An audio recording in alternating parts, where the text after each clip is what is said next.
New at 11, the life of someone you love may be at risk. A loophole in the law allowing hundreds of nursing homes to operate without a way to keep people cool in case the power goes out. Here's I-Team investigator Adam Walser.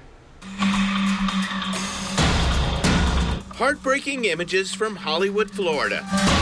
3 days after Hurricane Irma. Our friend Betty on the second floor, she was out in the hall and she couldn't hardly breathe.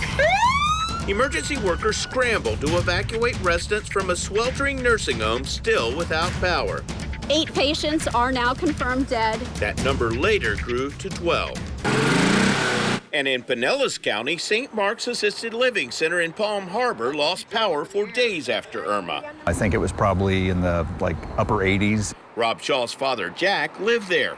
County workers brought generators, fans, and cooling machines to help residents. I wouldn't want anybody else's father, mother, loved one to be in a situation like that. After Hurricane Irma, Governor Rick Scott issued an executive order requiring nursing homes and assisted living facilities to install generators or face fines. Irma taught us a lot about weaknesses and frailties in our infrastructure. State lawmakers made that order permanent in 2018, demanding facilities install generators with enough fuel to keep residents cool for at least 4 days.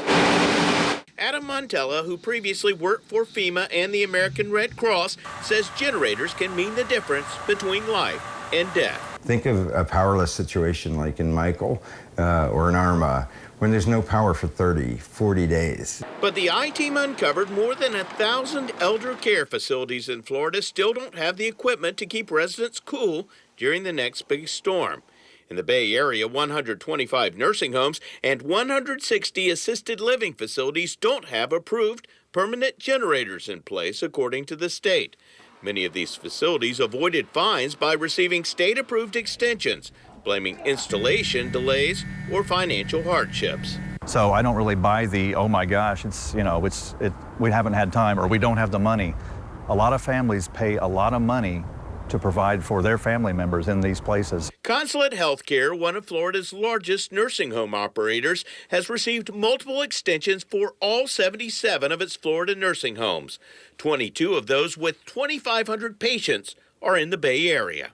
I'd give them a D or an F for those companies that can afford to do something about it. Consulate submitted temporary emergency plans nearly identical for all its Florida facilities. Those plans called for patient evacuation to sister facilities, something Montella says could be difficult in a hurricane. Roads are impassable.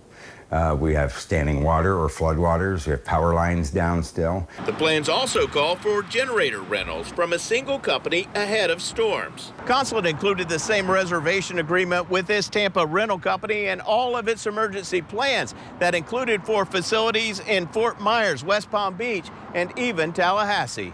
Is that realistic? No, it's not. Consulate declined an on-camera interview and would not directly answer why it still had not installed generators at its facilities, but said in an emailed statement, "We remain extremely confident in our ability to ensure that our residents and staff are safe in our centers."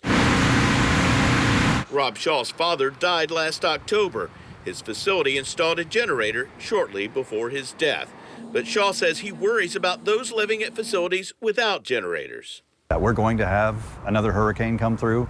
It could be much worse than Irma. Irma was, like a walk in the park for us. It was just a brush. I'm I-Team investigator Adam Walser, taking action for you.